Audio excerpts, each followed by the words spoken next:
Okay, so in the last class, we looked at incremental budgeting, and we said what incremental budgeting does is that it uses the current activities, the current budget, and to prepare the next year's.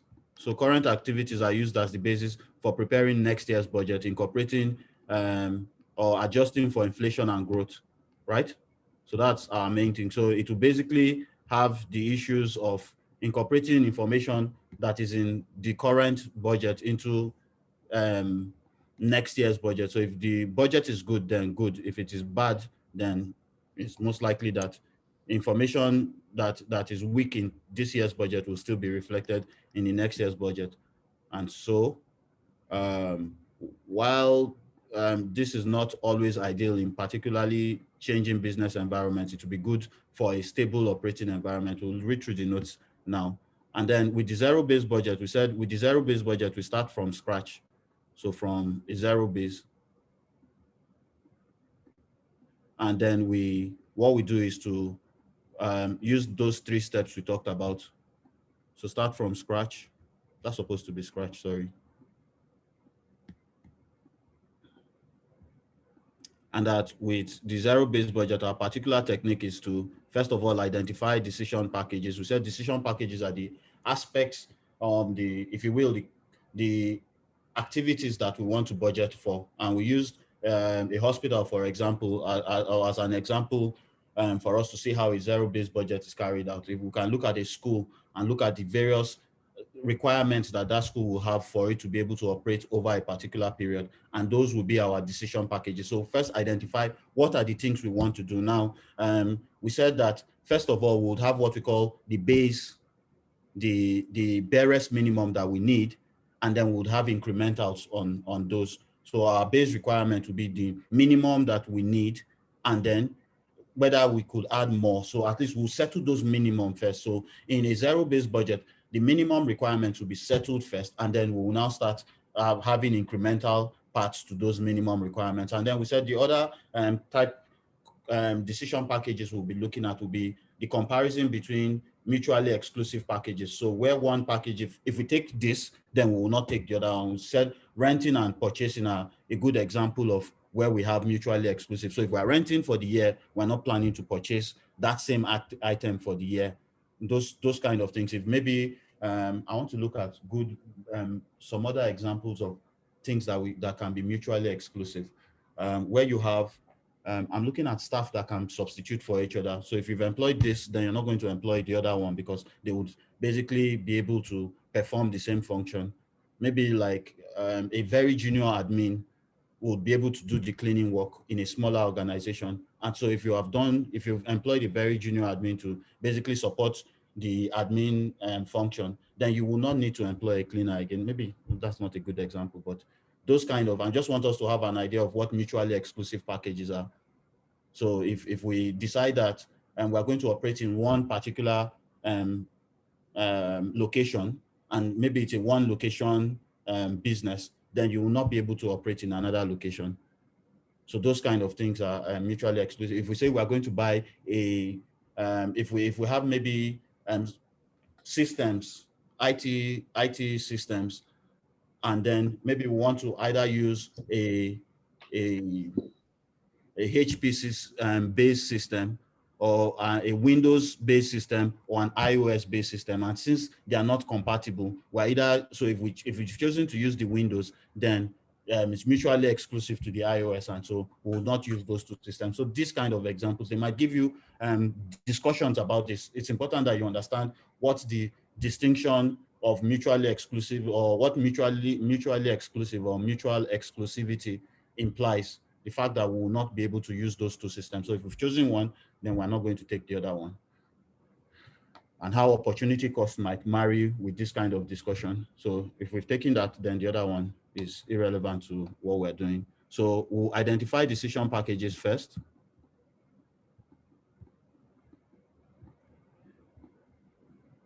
Then once we've done the identification, the next thing is to rank them.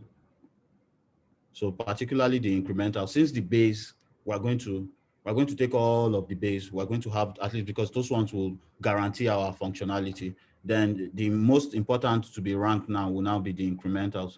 So rank them according according to their importance, and then we now assign or allocate resources. So the logic to this is not, it's not difficult.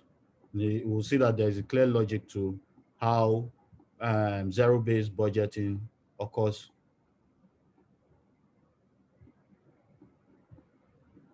Now, the third type of budget, or the third budgeting technique we're looking at is rolling budget. Now, with a rolling budget, what happens is in a rolling budget, we have a rolling budget can either be, it can be anything, but we'll look at two particular examples, a monthly rolling budget or a quarterly rolling budget. And once we start discussing this now, you'll see what we mean by this.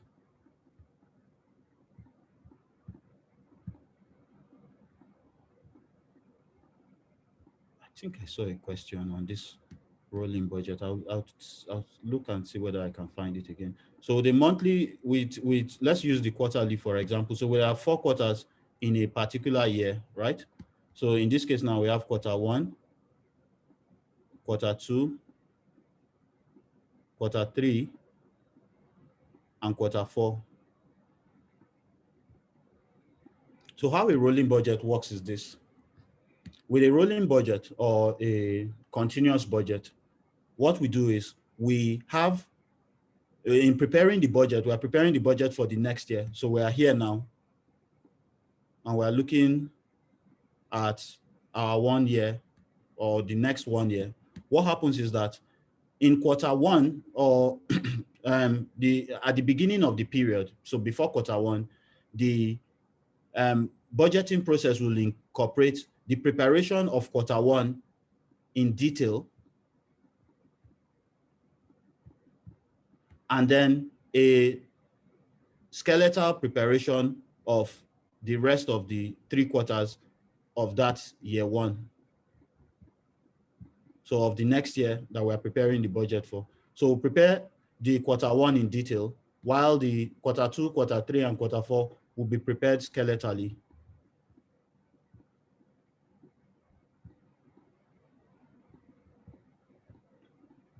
So all an extensive amount of information regarding quarter 1. So all the sales we are budgeting, all the costs, and the different breakdown of costs. So for material costs, this type of material, that type of material, for labor costs, for skilled labor, for semi-skilled labor, for overheads, the different aspects of overhead, all of this will be prepared in detail for quarter 1, while quarter 2, 3, and 4 will just be prepared skeletally. So maybe we'll have the overall expected amount to be prepared or to be expended on material, on labor, our budgeted sales, those kind of things will be prepared skeletally for quarter 2, quarter 3, and quarter 4. Now, what happens is this: by the time we get up to the end of quarter 1, then we would have had information from our environment to be able to tell us what exactly happened, what were the changes that happened in quarter 1. Did prices of material go higher than expected? Did prices of labor go higher than expected? Well, our sales volumes higher than expected or lower than expected? All of these changes, we can now incorporate the information, the actual information that we've gotten in quarter 1.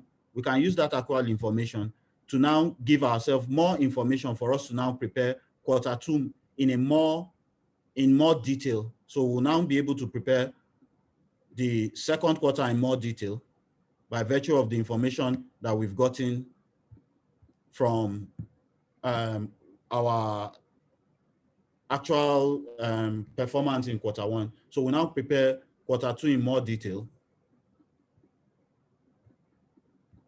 However, what we do in a rolling budget is that we now incorporate a new quarter. So basically, in this case now, we'll have quarter 1 of year 2. And so we can now prepare the next 3 quarters. So quarter 3, quarter 4, and quarter 1 of year 2 skeletally.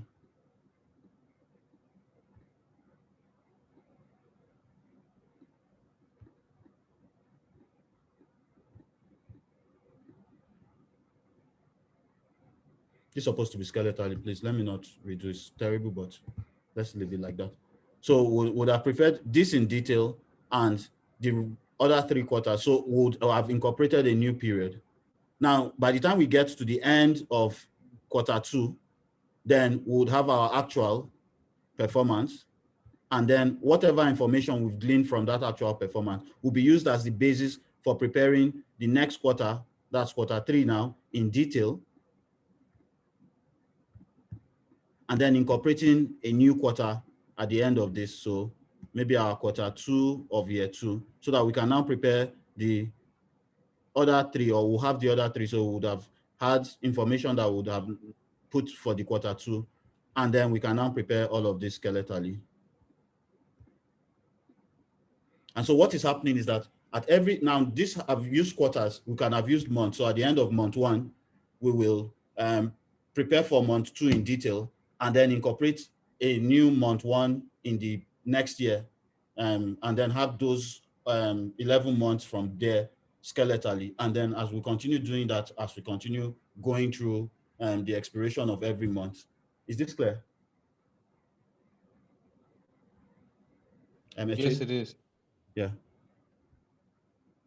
You're not moving at all, Eche. I'm not sure whether you're saying yes or no. Oh, you're muted. You're muted still. If you don't, you're muted, Eche. Clear.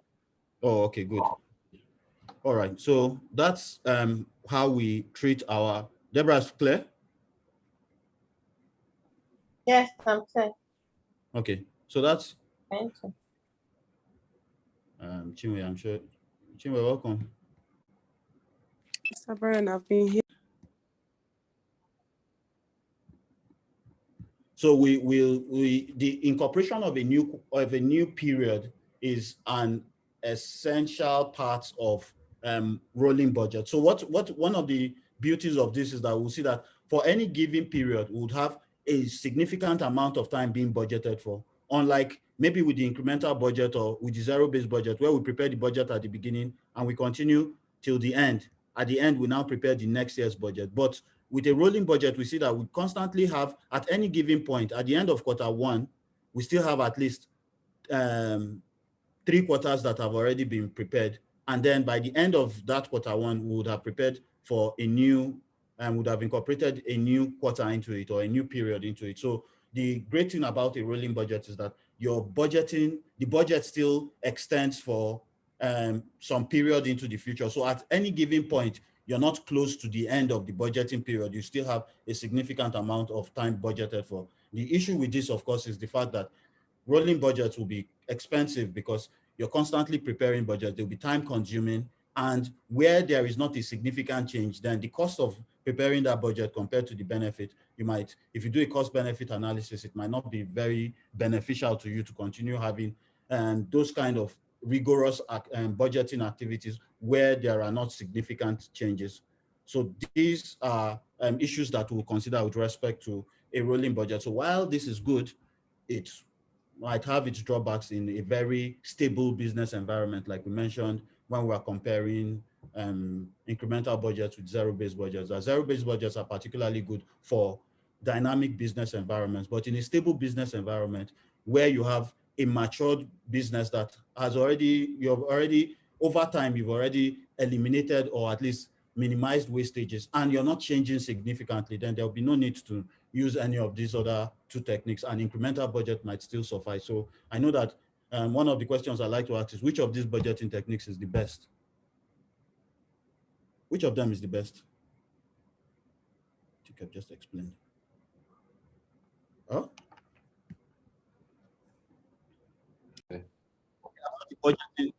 About the budgeting techniques, Yeah. about all yes, of them. about which is the best. About which is the best. So what did we say? I thought we were saying something else. No, we spoke about this yesterday. And we said which one? Yeah, it was based on what do you mean by best? Yeah, okay. And what okay. what are your considerations? Yeah. Yeah, because there's something else we talked about that we said. Hey, Deborah has changed her I'm display telling picture. you, not before, you know, I was like, what? But then what do I do? I don't want Mr. Brian to continue having. Let me put official picture. Correct. Correct. Okay, so the context of best in any, I thought there's something else I think we were talking about, but yeah, if we say so, then the best or what saying which one is better will be contextual. So, and in many cases, they will give us context. So if they wanted you to say, analyze between this and this, then they'll give you context, and context will determine which one you'll be feeling. So like I said, in a very stable, for a very mature entity, then any of these very skillful means of budgeting might not be doing anything because it's not, there's no value added. We already know that the only changes we're going to have, we always have 107, between 107 and 109 staff. So your labor cost will be 107 to 109. So plus or minus is about the same thing. You've had that perpetually for the last 10 years. Nothing has happened, no changes in your material, your producing capacity, or you're at maximum capacity. The maximum capacity is about 90% of the installed capacity, and it will produce 10,700 units. It's not going to change. So what's the use of rolling or zeroing or any of those kind of things? You already have a very stable basis for making your budget. Make your budget incremental, straightforward. It will be quite easy to do rather than you, of course, you understand that if the staff too perceive that we're just carrying out activities, then it can become very disillusioned into the staff. So that idea of motivation, you can actually dampen morale if a budget or we're carrying out too much, we're going into too much rigor and we're not getting any value as a result of that rigor. So those are things that are to be considered. Now, the final aspect of our budgeting is with activity-based budget. Now, activity-based budget, like we said, are based on the principles of activity-based costing, in which where the argument is that it is the support activities of an organization that drive costs. And so what we want to do is to identify the cost drivers and to budget for those cost drivers. So in terms of maybe inspections, setups, production runs, any of those kind of activities that will be driving costs, all of those are what we will budget for. So our budget lines will be based on the activities that are driving the cost rather than budgeting for maybe functions, like when we do functional budgets and we have budget for admin staff and budget for production, budget for finance and the different functions. Instead, we will use the activities as the basis for budgeting. So we'll budget for all the various activities that will be involved in the process of in the organization's operations. And that is how that is carried out. Is this clear? So go back and look at everything now. Now, finally, we go to beyond budgeting. And the argument is that the opponents of budgeting argue that budgeting streamlines an organization, it stifles innovation, because we have already put everything in the budget. Then there's no need, the people will become, even where things might be obvious to an onlooker, because we have already prepared the budget and we're the false sense of security that the budget can give, because we have already prepared the budget, we're now saying we're going to work within the budget. Now, there might be things going, for example, we might say an organization's operating environment has been stable over the last, God knows how many years, over the last 20 years, but there are issues in the operating environment that can lead to regime changes where something happens. The good example will be COVID, and these are the kind of things that we'll be expecting in the next few exams. That kind of thing can lead to a significant change in the way operations are carried out. Now, if we continue depending on the budget, then that might be an issue. So what beyond budgeting argues is that instead of looking at the budget, we should look at targets. So a proper target should be set and resources should be expended in a way to meet those targets rather than rather than streamlining activities or streamlining our efforts to ensure that we are within a budget. Instead, we should have some kind of target, some realistic target that might be challenging, but not ridiculous. And then we're able to continue carrying out the activities of the organization to meet these targets. So the argument would be that adaptability is an integral part of an organization's survival. So we should be able to adapt to various changes in the environment. And these various changes will require us to go beyond the rules of budgeting to be more flexible. So what beyond budgeting is arguing is we want to try and incorporate flexibility into our operations. We want to try and be as flexible as possible. And this flexibility will mean that we will not be looking at different ways of implementing. For example, now a budget might stipulate that out of the total budget, 10% will be on marketing, but an opportunity might present itself in which we need to market very significantly for us to be able to harness that opportunity. Now, with budgeting, we would have to streamline ourselves to that 10% we had already mapped out. But what beyond budgeting is saying is, if we need to take 40% of our total cost and expend this on marketing so that we're able to take advantage of an opportunity that might not be always there, then that gives us a better idea. So we're more flexible in our approach to our operations, so much so that we can take advantage of opportunities that present themselves in the environment. And so that's what the core concept of beyond budgeting is. Does this make sense? Okay. All right, so we'll go and look at this. So I've given general now. So I would like, if there are questions while we're looking through what we had written before, then that would help us to be able to consolidate on this knowledge and reduce the amount of time we're spending on this. So with incremental budgeting, in this type of budget, so we've looked at the budgeting techniques. I don't know whether this could have paid a little bit further from the rest of the 4 of them. So our main 4 are incremental, zero-based, rolling, and activity-based budgeting.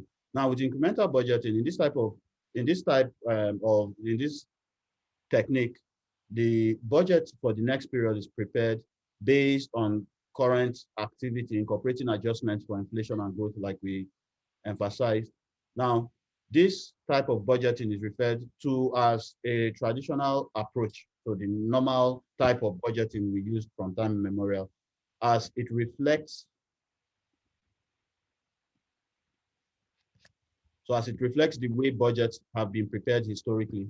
Now, the advantages of incremental budget, the main advantage, of course, is that it is easy to prepare and it's time saving. Disadvantage are the possibility of incorporating current wastages and inefficiencies into the next period's budget. It's also slow to react to changes in the operating environment, as the next period's budget is prepared at the end of the current period. So we don't have any kind of, we're just waiting till the end before we start preparing the budget. Now, this type of budget is particularly suited to a mature entity operating in a quite stable business environment. And that's something we've said over and over. The second budgeting technique is zero-based budgeting. Now, in this type of budgeting, process involves preparing the next budget from the scratch. Now, i.e. from a zero-based. So any item included in the budget will have to be justified, and any history, so any history will be irrelevant for consideration in including items in the budget. So what has happened in the past will be irrelevant. What is important is, can we defend why it should be in the budget this time? And that's the important thing. So zero-based budgeting process can be summarized as a 3-stage approach. So identify decision packages, rank the decision packages, and then allocate resources based on the rankings. Now, for identification of decision packages are the different items that would potentially be included in the budget. So for a hospital would include items such as doctor's pay, nurses' pay, supplies, rent, electricity. It was hospital we used in our hypothetical, I think. Yeah, oh, okay. And electricity bills, etc. All of these are the decision packages. Now, like we said, the minimum requirement to be included for operations is referred to as the base package. So 2 doctors, 5 nurses, basic supplies, rent, electricity. We can't do without this one. So these are the base package, minimum. And then any increases to these base packages. So an extra doctor, 2 extra nurses, some extra supplies, another space that will pay rent for. So maybe for emergencies or whatever. Emergencies would have been part of the basic ones, but maybe to expand on that, and so on and so forth. As a result of more of this, then maybe electricity bills now go up slightly, and that will also be incremental. So all of these are referred to as the incremental packages. So we said, for example, In a hospital, 2 doctors could be seen as base minimum requirement for operation, and any extra doctor will be incremental to the services being provided. So basically saying the same thing. Now, decision packages could be mutually exclusive. So we talked about the incremental packages and then mutually exclusive, in which case, once one package is chosen, the other one will be forfeited. E.g., I've been looking for, okay, e.g., choosing the choice between leasing an ambulance and purchasing the ambulance, okay.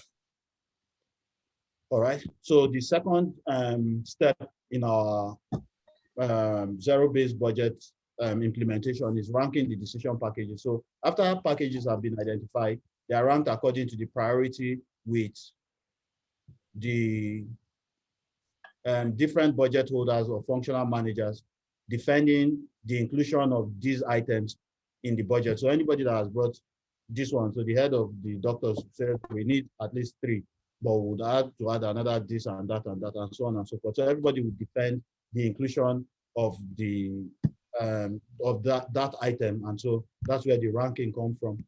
Now, the final step will be to allocate resources based on the ranking. So subsequent to ranks being assigned, the resources are allocated to the packages based on the ranks until all available resources are exhausted. Where additional resources become available, this is the main reason why I'm reading this thing, so that we can send a proper note at the end of the day. So there could be an inclusion of those. Sorry, Brian. Yes, please. So does this presuppose that already the total available resource is determined from the beginning? No, that we have like, so we'll go back to the basic principles of economics now, that the what you want to achieve is infinite. What the resources you have are finite. So you don't have enough resources to be able to do everything you want. So that's the idea, that at the beginning of the period or before for any single entity, no matter what that entity is, will not have, even Apple doesn't have all the resources they want in this world, no matter how wealthy they are, even though they're $1 trillion company, they still don't have all the resources they want. So you will have resources that are not enough to meet all the possible wants that you will have. So the idea is that maybe at the beginning of the period, we have $500,000, but if we now start looking at our packages, if we want to have the state-of-the-art equipment, we want to have all of these things. So we might not have, okay, you're saying something, you're muted though. You're muted. All right. No, sorry, it's not the class. Okay. Sorry, okay. Brian. Okay. All right. So we might not have all the resources that we need to be able to execute our plans. So the idea is what this is discussing is the fact that our resources are not going to be enough to meet every single package, every single decision package. So what we want to do is to ensure that we are giving priority to the most important items that should be budgeted for. That's basically what's happening. All right, so we said subsequent to the rank. So after the ranks have been assigned, the resources will be allocated to packages based on their ranks until all available resources are exhausted. And where additional resources become available, there could be an inclusion of those packages that were not previously included based on their earlier ranks. So that can happen. So we might have had the amount that we expected or we had at the beginning of the period was so and so. And then maybe subsequently some funds become available, maybe from grants or from someone, maybe one of our credit customers that are declared bankruptcy now suddenly comes back to life and is able to pay us. And so we have extra resources and we can expend these extra resources. Then we can now say, okay, we stop at 18 in our rank before. Now we still have some more money. So 19, 20, 21, you guys should come and let's consider, and then they can now be incorporated into until whatever resources we have are exhausted. Now, the advantages of the zero-based budget are that it can guide against wastages, and that's obvious here. So an inefficiency is being carried into subsequent budgets. So if we've made any mistake now, if we're going to use a zero-based budget next period, then it's unlikely that we'll still make that mistake again. So we can start from the beginning and eliminate any mistakes that were made. So mistakes will not, it's not likely that we'll carry on mistakes over time, unlike in incremental budgets where it is possible that you continue carrying those inefficiencies over time. Now, it also prevents against incorporating obsolete activities into the budget. And these are things that happen. You see that with zero-based budget, you'll see, sorry, with incremental budget, you'll see that there's a possibility that an activity you'll be like, how come we stopped doing this thing 5 years ago now? How come this thing is still being budgeted for? Because really the budgeting process, people we're just saying, okay, this one was, we spent 20 last year. We're increasing everything by 5%. So we're putting 21 this year. There's no real consideration about, we're not defending why this is being incorporated into it. And then, of course, due to the interaction necessary to prepare a zero-based budget, the budgeting process can encourage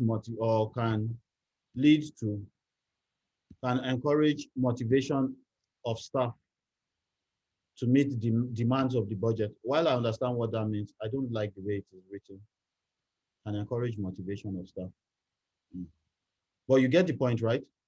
The fact that zero-based budget, everybody has to come together and defend this. It can now make everybody feel like if for it to have been included in the budget, despite other things that were presented, then I have responsibility. So it helps staff to take some level of ownership to the budgeting process, and then this can give them incentive to ensure that they actualize what is stipulated in the budget. Now, the disadvantages, I'm thinking about to adjust that maybe later.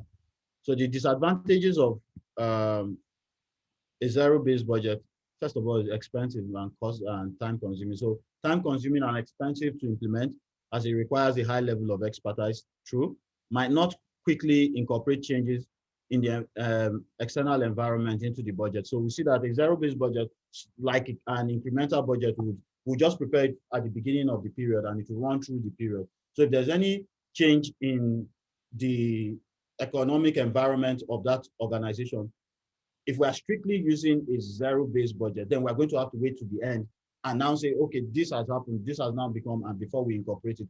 Unlike, of course, those continuous, we talked about rolling budgets already. With a rolling budget, we'll be able to check it relatively early as compared to any of the earlier two. Now, a zero-based budget is particularly suited for younger entities operating in relatively dynamic business environments.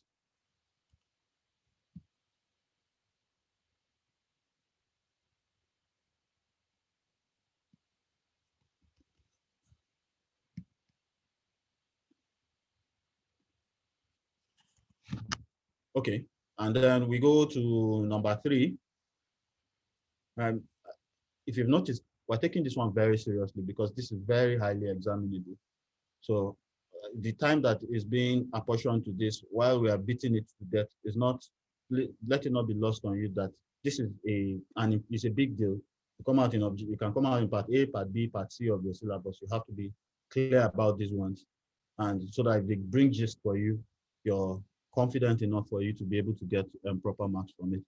Now with a rolling or continuous budget, these budgets are continuously updated by adding a further accounting period when the corresponding period in the current budget has ended. So if we go back, we see that when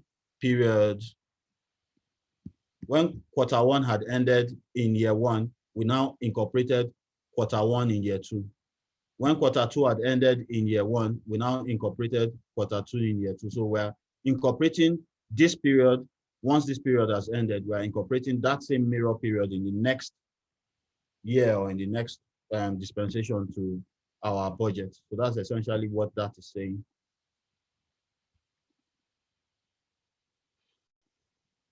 Now, the immediate period is prepared in detail and subsequent periods are prepared skeletally. Now, a number of rolling budgets would need to be prepared each year, and each rolling budget covers the next 12-month period if we are preparing annually. So whether it's a quarterly or a monthly budget, it will cover the next year, 12 months period once we are preparing that budget. Now, it's particularly, rolling budgets are particularly useful in dynamic business environments because actual conditions may differ from those anticipated. when a budget was initially prepared, changes can be incorporated using a rolling budget. So even if you're using, now see the idea that even if a company budgets using incremental budgeting, it can use rolling budgets as, it can incorporate the rolling budget approach to incremental budgets. So while the incremental budget will be that I will add, we incorporate for inflation and growth, and we have one fixed budget for 12 months. Maybe after every quarter, we can prepare a rolling budget that will help us to be able to adjust any kind of anything that we have not looked at before into our budgeting process. So you can see where there will be a combination of one or more of these rolling or of these budgeting approaches, just to make it more useful. So it might be that a rolling budget is only incorporated when there's an obvious change in the business environment. So for example, the organization can state that if something happens in their market, maybe there's a new competitor or some very significant increase in inflation or something like that, that we should now incorporate one of the other budgeting techniques, maybe a rolling budget, into what we were doing before. Now, the advantages of a rolling budget are that it's quick to incorporate changes in the external or operating environment. So any changes that have happened in the operating environment, we can easily incorporate them or can quickly incorporate them. Now, it also forces management to continually consider changes in the business environment. So constantly looking at what's happening, and if there are any changes, these are incorporated. Now, because the budgets are realistic at any point, it can serve as a source of motivation to managers. And then that's constantly having a budget which extends many months ahead. So we'll see that, like we said earlier on, we'll always have a budget that is close to 1 year in front of us. Now, the disadvantages are that it's time consuming, it's expensive, and it requires significant amount of effort. It can be very challenging. Now, frequent budgeting can also have a demotivating effect on managers, particularly when those efforts are not seen to be yielding any, nothing is really changing while we constantly adjusting our budget. So that might be an issue.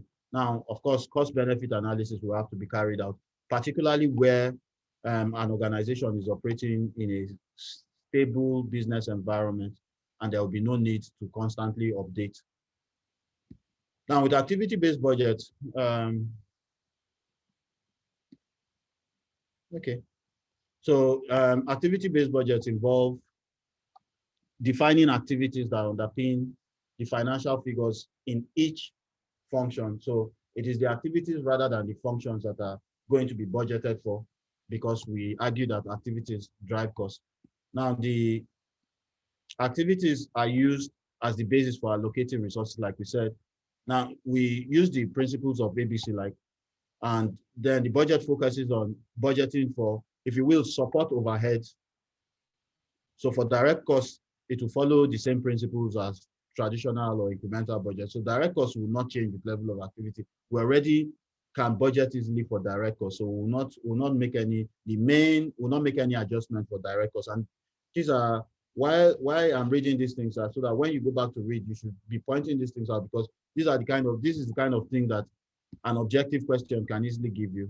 That activity-based budgeting will focus on all the cost of the organization. That's false. It is only focused on overheads, because the direct cost can be budgeted for using any kind of approach, any previous approach. So the main focus of activity-based budgeting is not on the total cost, but on the overhead cost of an organization. Just small things like that are where maths can be lost. Now, the principles, basic principles that we've discussed before, is activities that drive costs. Not all activities add value. And so what activity-based budgets would help you to do is to be able to identify the activities that do not add value, and so eliminate those activities. That's one of the advantages of activity-based budgeting. So therefore, activities should be split according to their ability to add value, and consideration made for discontinuing activities with limited value or limiting resources allocated to them. So where we find an activity not particularly adding value, then we can seek to eliminate that activity or at least reduce the amount of resources being channeled to it. Now, so for example, marketing products at the maturity stage of their life cycle. So if you had, maybe you are using a traditional approach to budgeting, so an incremental budgeting, and you're constantly increasing the amount of marketing for your products because that's what you will normally do. Now, with activity-based budgeting, you can look and say, this product is at its maturity stage. Increasing, if you remember when we talked about life cycle costing, increasing the amount of marketing to a product in its maturity stage, you're wasting money. It's already known as it to be, and particularly if the industry too is at maturity. Yeah, you're not going to have a significant increase in patronage. So why are you wasting money on marketing? It's not going to add much value. Why don't you take that money and put it to products that are at their infancy, that you can increase the exposure of those products to the market and then get value for it. So those kind of things are issues that will come up when you're looking at activity-based budget. So now, finally, with beyond budgeting, the proponents of beyond budgeting argue that budgets have an inherent weakness which can be overcome by becoming more flexible. So they argue for an adaptive management process. So the whole concept, this AMP is the primary, this is the big buzzword when you're talking beyond budgeting. So the adaptive management process, there are beyond budgeting focuses on targets rather than budgets, like we said. So the criticisms of budgeting are that budgets are time-consuming and expensive. They can easily be manipulated, or at least you can manipulate budgets.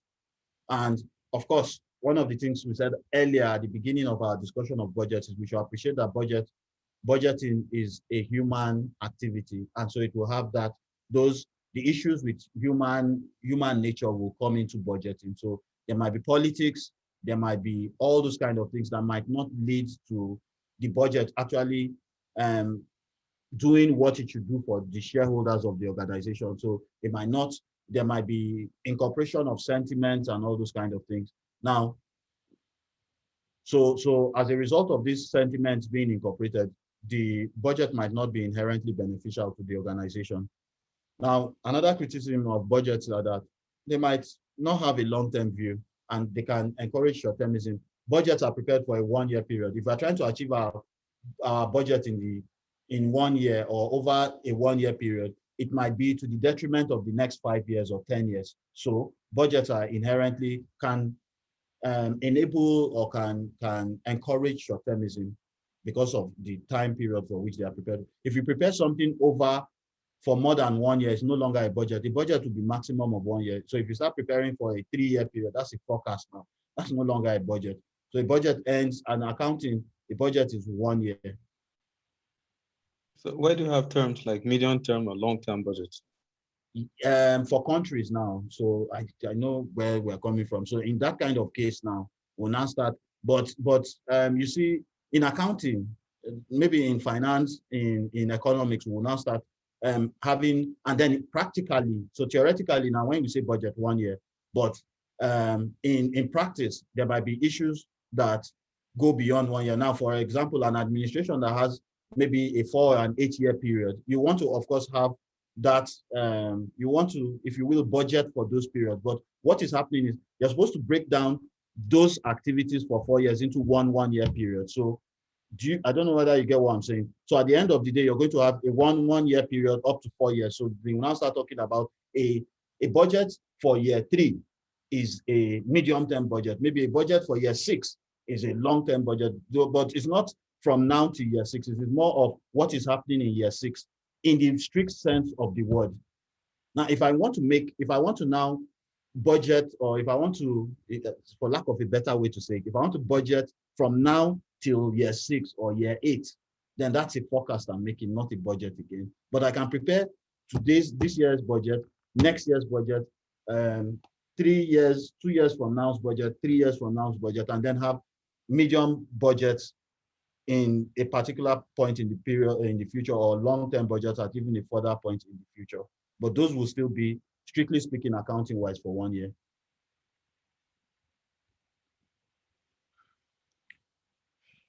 Okay, so budgets might not focus on maximizing shareholder wealth. That's obviously true, because they might just be, let's keep our cost in check. Sometimes cost might have to increase significantly for there to be value added over the long term, because we say one of the issues is, we've discussed this before, profitability is short term inherently. Shareholder wealth, on the other hand, is about what will happen in the long-term future, not just today. So we might be making losses today for us to be able to be stable for the future periods. And that's what budgeting might stifle, because budgeting will say, let's make sure that we do what we should within the current period.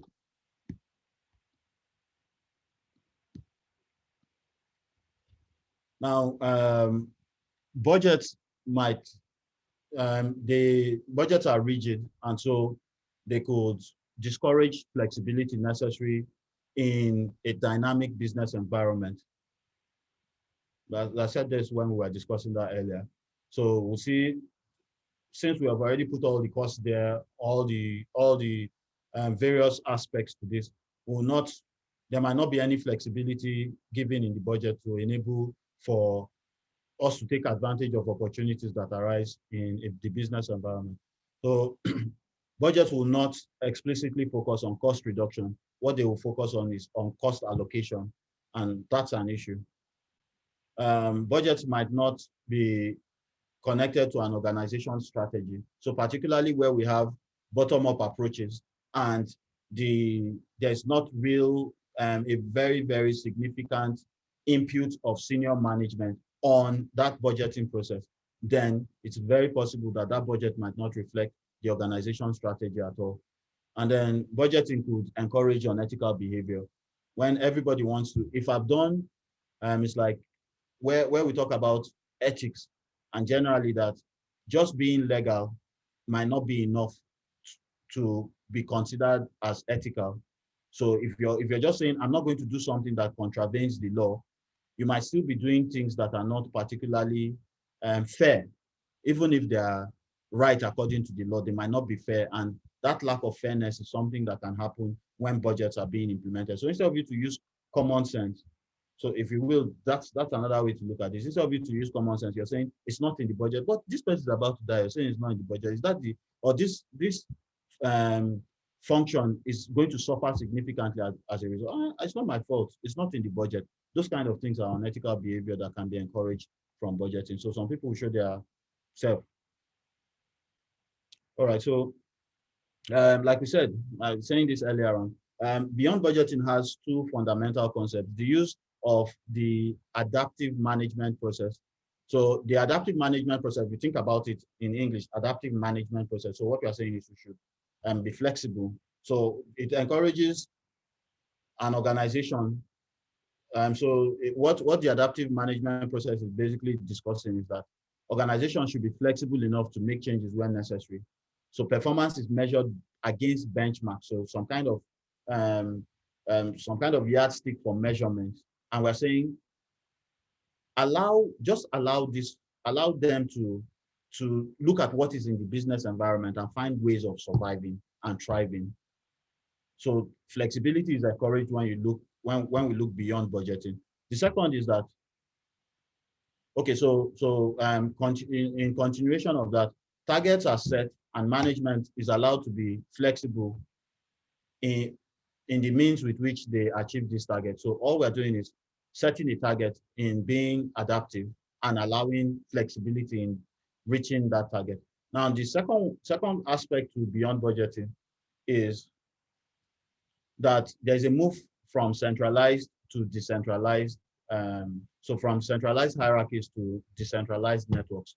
What this essentially means is, instead of centralization of the budgeting process, what happens is that you allow different aspects of the organization to take, you'll see this particularly in IT and many ICT industries, where they just allow, you can work overnight if you have a target, rather than saying you must come to work from 9 to 5, and then you're not doing anything there. So you'll see that you have decentralized networks where people are really focused on achieving goals rather than on just marking time. So the responsibility is handed to lower managers when we look at decentralization, and those lower managers are encouraged to seek creative ways of meeting targets that are set. So it also encourages them to be responsible. All right, so we've discussed the approaches towards budgeting before, the top down, bottom up, and negotiated. Okay, we didn't even say anything. Okay, so it's good that we put this here. There is a technical article on incremental and zero-based budgeting. Who asked for what was the assignment that I was given? This is another one. We've added one for you.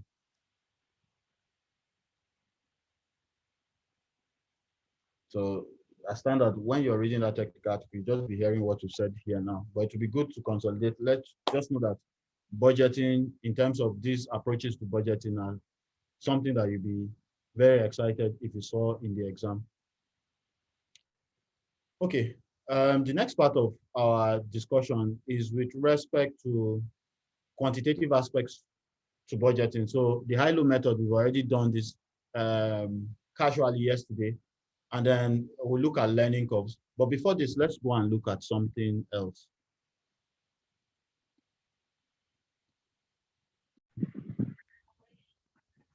Right, so next week, we can finish that here, and then what's remaining? I can go to the answer by the end. All right, so we got the number of questions, but if we don't do this now, it's likely that we won't do it again. So we'll just have to do what I don't like, which is look at only one part of a question. So we'll just be looking at the part A of this question. It says, prepare a flexible budget for the month of May, assuming the standard mix of customers remains same as budgeted. So a flex budget, we've been preaching for flexing before now.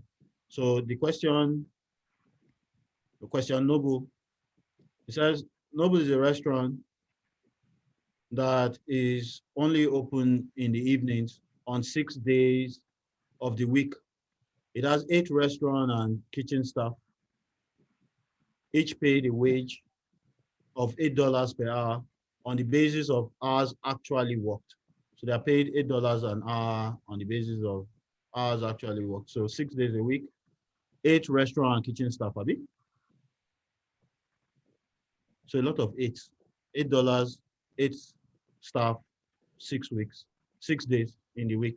It also has a restaurant manager and a head chef. So 1 restaurant manager, 1 head chef, each of whom is paid a monthly salary of $4,300. So both of them will be paid $8,600. Yeah? All right.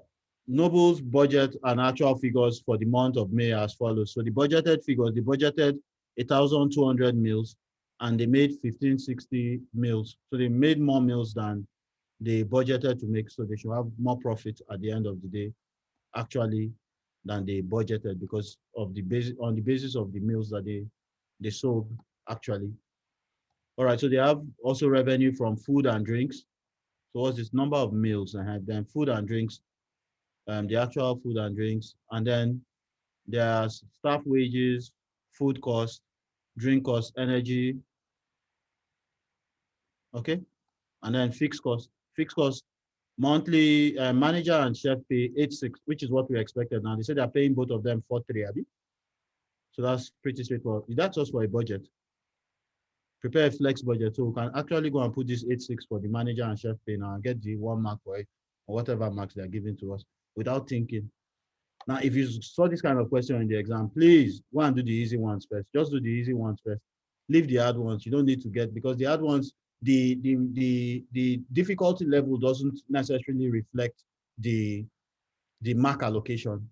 So make sure you get the easy ones out quickly. So let's see how to do this. One of the bigger challenges will be with respect to actually knowing how to structure your answer properly. So all of these are issues that we should be focused on. Now, the budget above has the following assumptions. So rent, rates, and depreciation, I'm just making sure I'm saying all of this, are also fixed, so we can easily put those ones. Now it says the following assumptions: the restaurant is only open 6 days a week, and there are 4 weeks in a month. So 6 days a week, 4 weeks in a month. The average number of orders each day is 50, and demand is evenly spread across all days in the month. So every single day we have um, 50 orders, Abi. An average number of orders each day is 50, and demand is spread evenly across all the days of the month. Okay, so fine. Now the restaurant offers 2 meals. Meal A, which costs 35 per meal, and meal B, which costs 45 per meal. In addition to this, irrespective of the meal the customer orders, the average customer consumes 4 drinks each at 2.5 per drink. So every single customer will consume on an average 4 drinks at 2.5. So that's $10 for 1 meal, right? So that makes sense. We have to start doing the math a little bit before we start. So therefore, the average spending of the customer will be 45 for the 35 meal for the meal A. So that's $10 on top of the 35, and then 55 for the meal B, which is 10 plus the 45. Makes sense. Depending on the type of meal selected, the May budget is based on 50% of the customers ordering meal A and 50% ordering meal B. So 50% on the budget. So our budget number of meals was 1, 2, Abi. So we're saying 600 out of this would order, 600 will order, oh, sorry, yeah, 50% of this will order meal A, while 50% will order meal B, right? So we have for food and drinks. Okay, I think we can do this. That's straightforward. Now it says food costs represent 12% of revenue from food sales. So the cost for food, so if we go back there, where's food? Food cost will be, what did they say? 12.5% of revenue from food sales, and drink costs will be 20% revenue from drink sales. I've already started seeing how this will work. Now, they said when the number of orders per day does not exceed 50, so when we don't have up to 50, each member of hourly paid staff is required to work exactly 6 hours per day. So when we don't have more than 50, so 50 or less orders per day, each staff is required to work 6 hours.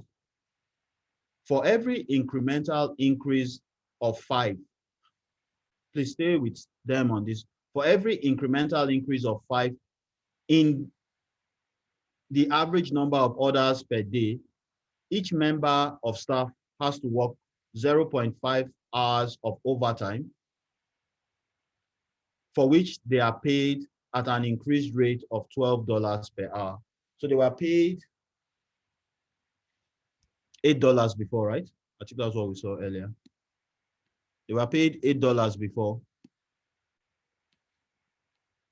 Now, if they work overtime, so for every incremental increase of 5, so for every extra 5, what is that now? 5 orders.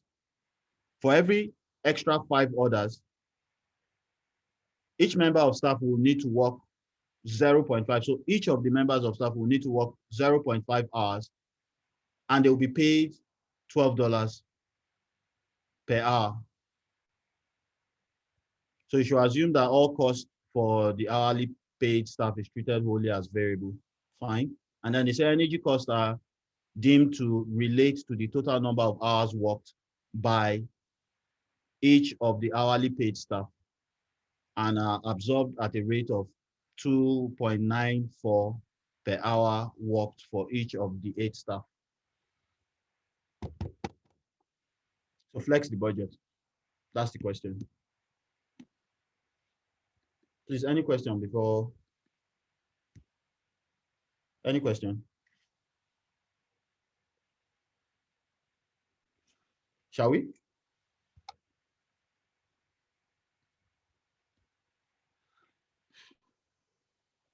So we need to be flipping back and forth. I don't know if anybody has that question.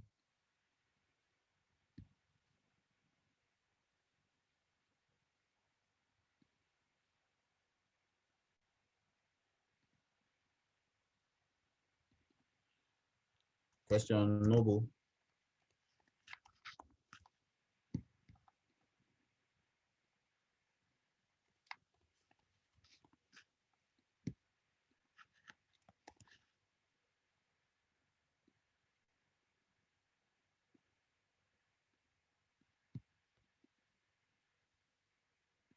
All right, so how do we work on this now? Everybody clear with the question? Yeah? 12 marks. So 12 marks is what now? 12 marks is what? About 20 minutes. Exam time. Yeah, what did you say? What did you say? You're not talking to us. All right. So our flexing, the budget was on 1,200 number of meals, but our flexing will now be on 1,560, right? So we're going to flex based on 1,560 meals rather than on the fixed budget of, so the fixed budget, so we're going to have a flex budget now. And they've not asked us for any other thing apart from to flex the budget now. So there might be no need to put any other thing apart from the flexed information. So we just walk through that. It's quite doable. All right, so we would, our number of meals, so let's go back. And they said 50%, 50-50 for meal A and meal B, right? And they've told us how much it is. So can we do this? So Noble. So we just have the flex, please. Budget. So we can easily start with revenue. The only thing I would expect you to do is revenue. So we have, maybe we can come and do a walk-in on the side.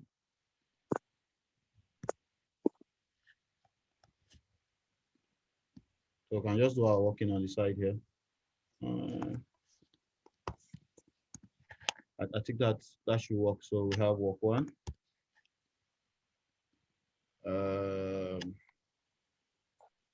So what was that again? Our number of meals will be 1,650, Abby. 1,560. Sorry.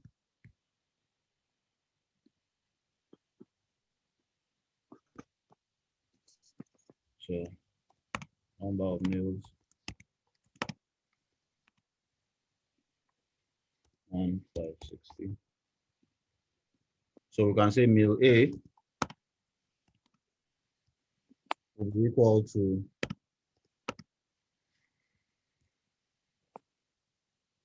50% of 1,560.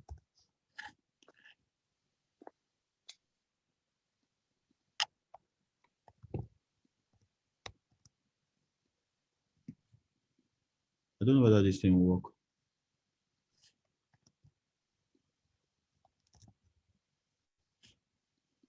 Okay.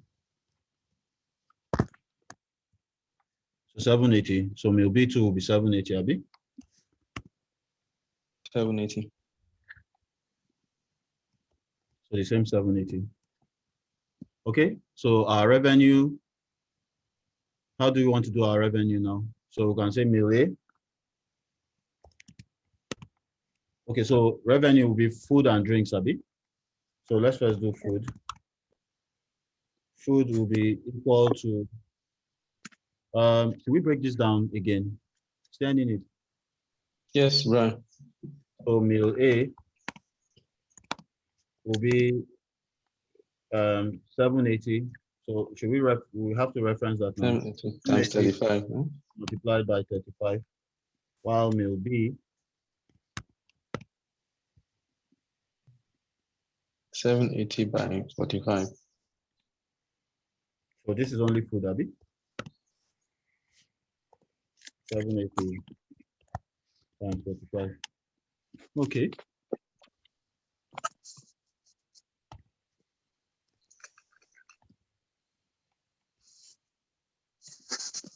So we want to have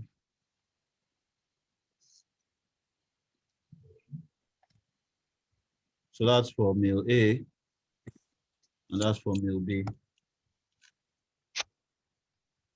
So I'll in this case, I might want to be like an accountant, one kind. Sorry. What's next? Drinks. Drinks. Okay. So if you stay with me, if we think about this a little bit, then our drink should not be hard for us to do. Our drink should be equal to how many drinks are we having? 4 drinks on an Total average. number. 4 drinks for 1,560 people. And then at $2.5 per drink, Abi. Okay, yeah. So our drink should be Or 10 by 1,560. Yeah, of course. $2.5 multiplied by four drinks multiplied by the number of meals. Is this fine for everybody? Okay, the customers consume 4 drinks each. Yeah. Okay. Yeah, and they're paying that for that, so that should work. So that's that. So that's the drinks now. So we've done revenue.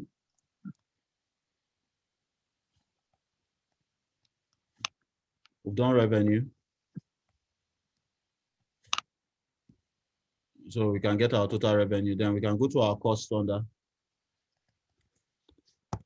And I'm so tempted to just go and put my fixed cost under there. So we can start our variable cost now.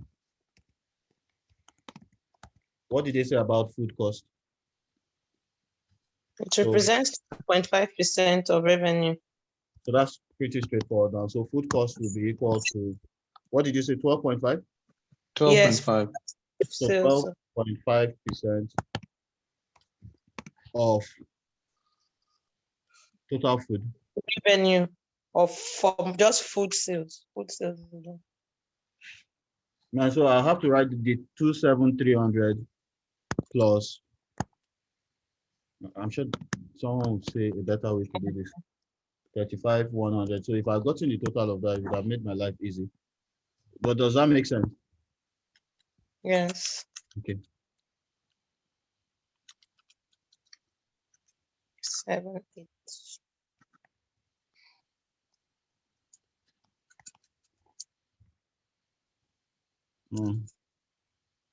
But off. This off. Off on your bracket. I didn't hear the part of the bracket. Okay, I thought you didn't close that bracket. You know that. Oh no. So what I want to do is I want to make the cost on one side and the revenue on the other side. So all the costs will be here now. So that's what did they say about drink cost? 20%. So don't cost. Or we could have broken it down into meal A and meal B, but we can do it straight like that. Still very fine. So drink cost now. You said what? 20%. Is equal to 20% of 15,600. revenue, 15,600. All right.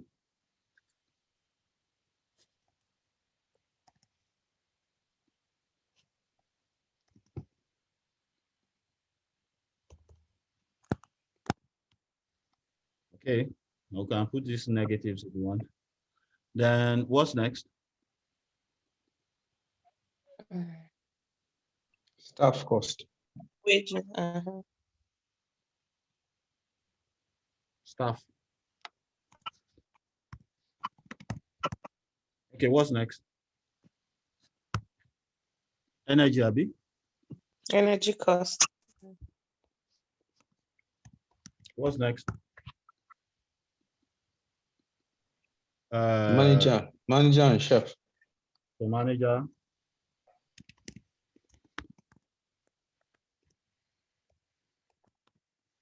And chef. So we can, that one straightforward, 86, Abi. Yeah. Sorry, man. Okay. And then Fixed depreciation and costs. rent, Abi. Yeah, Rent. Fixed. that's also fixed.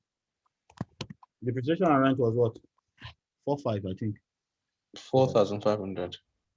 All right. So staff is where the problem is. So that's what should bother us.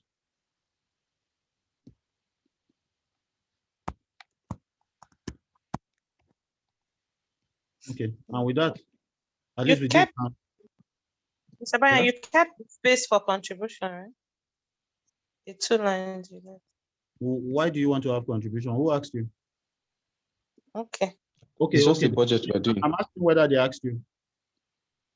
No, I saw it among the The question. things that they did. Okay, so yeah, fine. I can always add contribution, but man, all they are not going to give you a mark for a subtotal. They're only giving you marks for totals. So they won't give you marks for contribution. So if you do it, very good for you, but you won't get a mark for it. Just know that. I won't bother myself now. So please, this is why it's important for us to practice in class itself so that you know the things that you should not worry yourself about. They won't give you a mark for contribution. Just be sure of it. So if we have contribution there because we're in class, fine, great.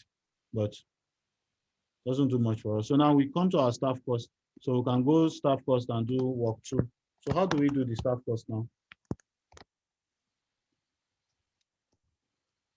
So we'll go back and look at this. I hope everybody is with us.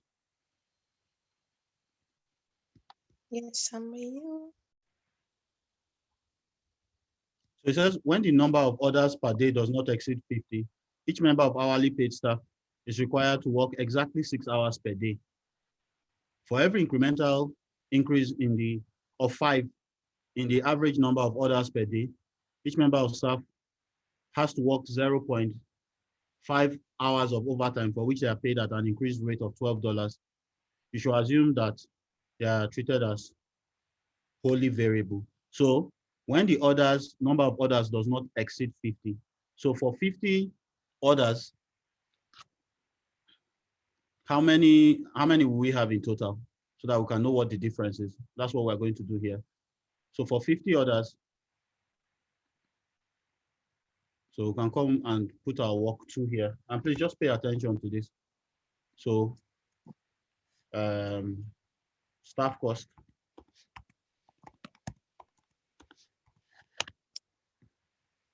So for 50 orders,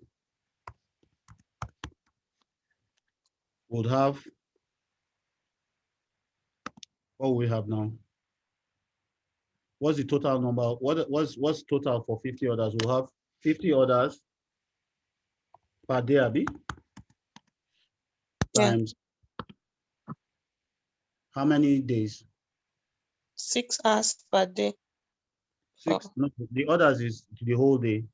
So times 6 days times how many weeks? It's 4 weeks, they said, Abi. 4 weeks, yeah, 4 weeks. 4 weeks. So what's that total now? So it's equal to 50 times 6 times 4. So that gives us 1,2. So for those 1,2 now, we're paying, what are we paying? Is it per order or per, how did they say? How do we pay the staff? Of orders per day, each member. So how do they pay the staff? So that we know what the staff is. Where's that now? So they said when the number of orders does not, each member of hourly paid staff is required to work exactly 6 hours per day. So they are working 6 hours per day. and they're being paid $8 per hour, right? They write that. I'm trying to. Okay, up. Pay the So, wage of. so for the 1, 2 orders, the staff pay will be equal to, if we follow exactly what they said, will be 8 staff Yeah. I'm times $8 times $8 $8, times 6 hours. $8. So just follow that times 6 hours times 6 days. 6 days times 4 weeks. 4 weeks in a month. So that's that. So that will be equal to 8 multiplied by 8 multiplied by 6 multiplied by 6 again, Mm-hmm. multiplied by 4. Yeah. That's what we're paying them under normal circumstances. Now, so for the orders above 1,200,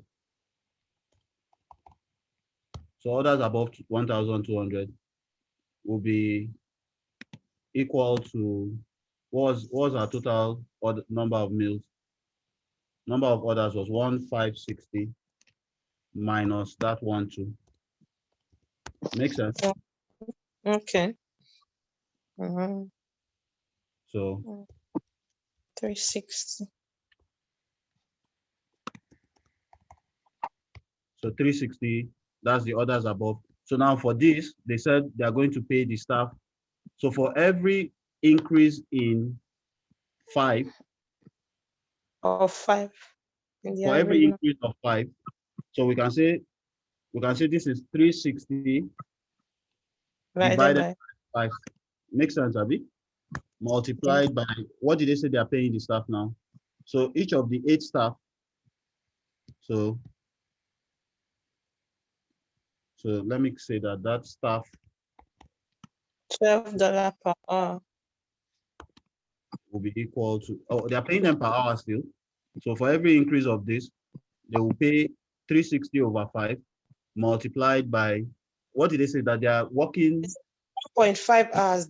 They are, each member of staff has to work 0.5 hours of overtime 0.5 hours.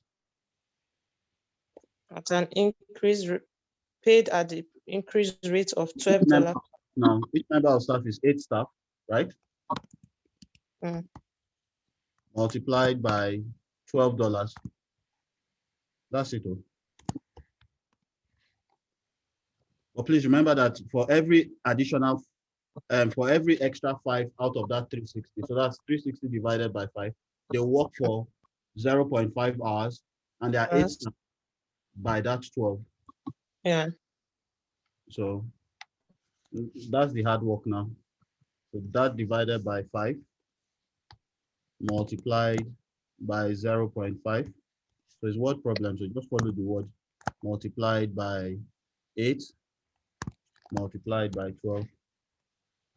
So that gives us that. Okay. That's all. So total staff pay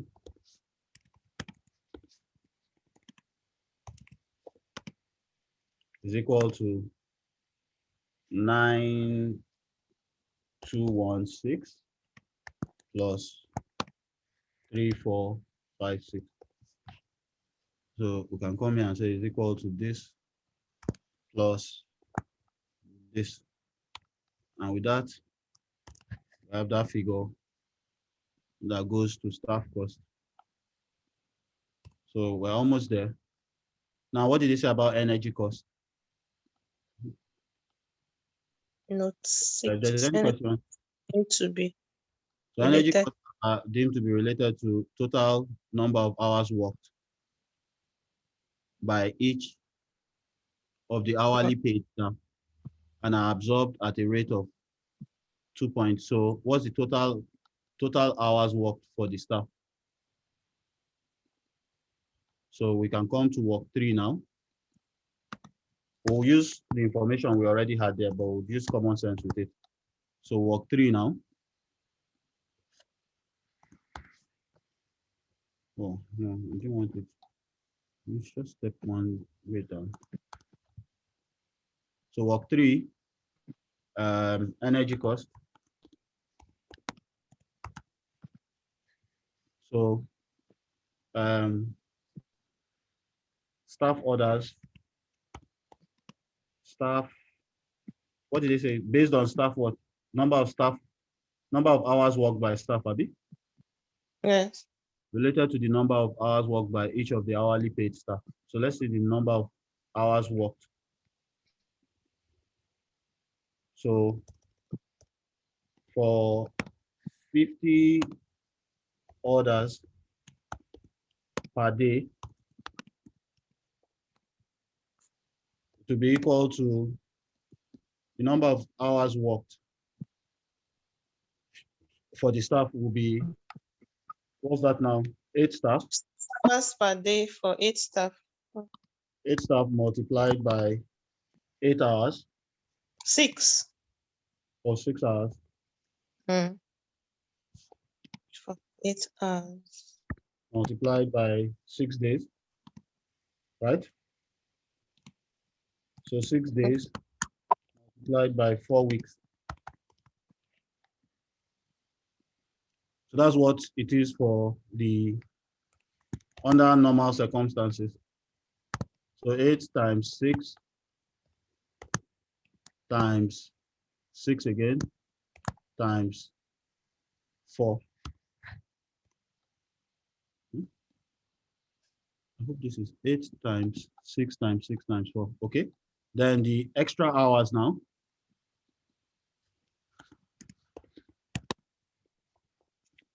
I think that's where the extra hours, what do we have? We have 360 divided by 5, right? Multiplied Yes. by 0.5 Mm. multiplied by 8 staff. Staff. So they are working 0.5 hours. Okay, so that should suffice. So it's equal to 360 divided by 5 multiplied by 0.5 multiplied by 8. Have we missed anything? Month. Yeah. I think. How does this depict a month? Because we're not looking at it in monthly terms. We are saying the extra orders are 360. So we're not looking at the month. We're just looking at.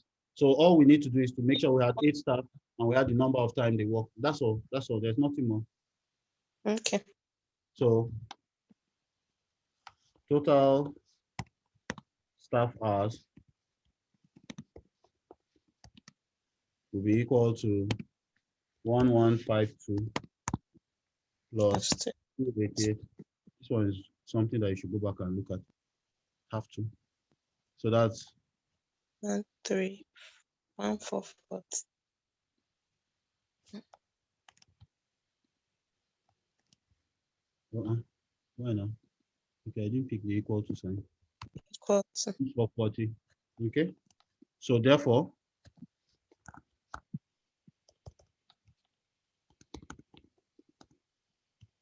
the energy cost will be equal to 2.94 multiplied by 1,440.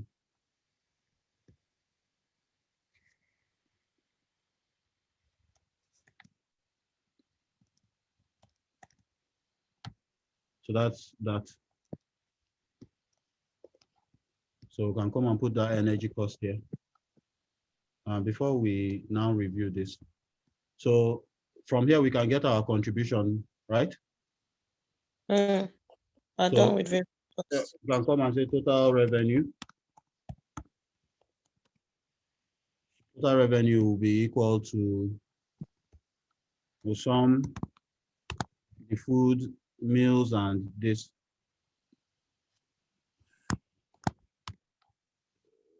What did I do wrong? Didn't close it.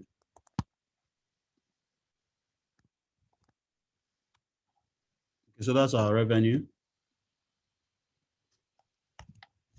Then our total variable cost. I mean, that's what you want.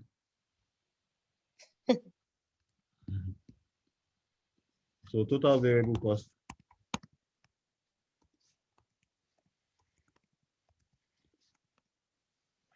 How did I get this small letter?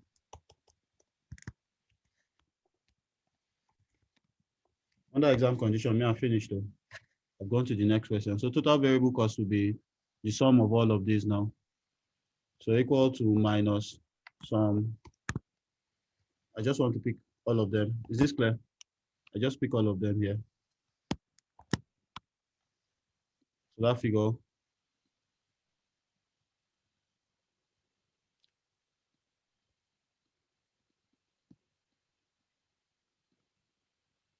Let me make that. Let's do what we normally did before. So that's our total variable cost. So our contribution now will be equal to our revenue plus, because we've made that negative, plus that. So that gives us that. That's our contribution. And then our profit now. Our profit will be equal to, so let's get our total fixed cost first. Abi? Mm.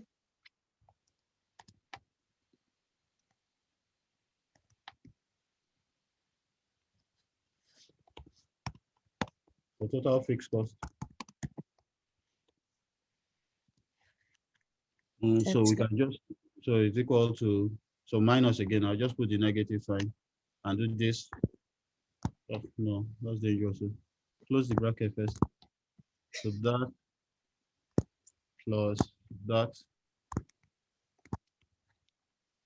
And so our profit now.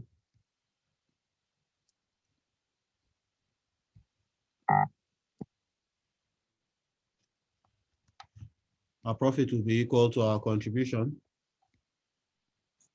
minus or plus our total fixed cost. And that's that. Okay.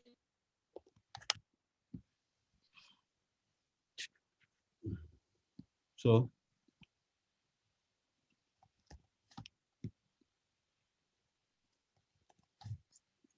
it's just things for us to review.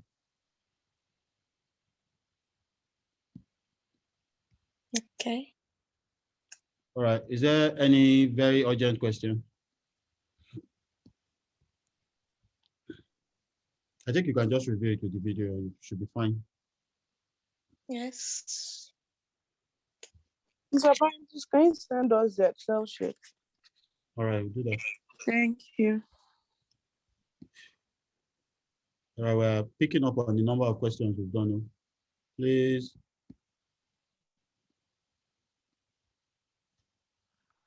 Any question? I mean, okay. I didn't hear you.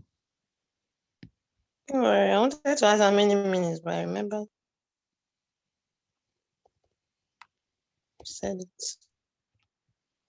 About 20. Under exam conditions, what you're That's asking. 36 now. It's under exam condition.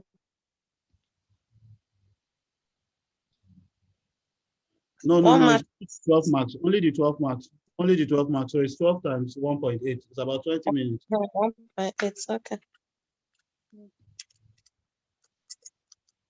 Okay. All right. So you please practice. And we'll see. Thank you very much. Thank you. Have a good week. You Have a too. good week, everyone. Bye-bye. Have a good week, everybody. Thank you. Same here.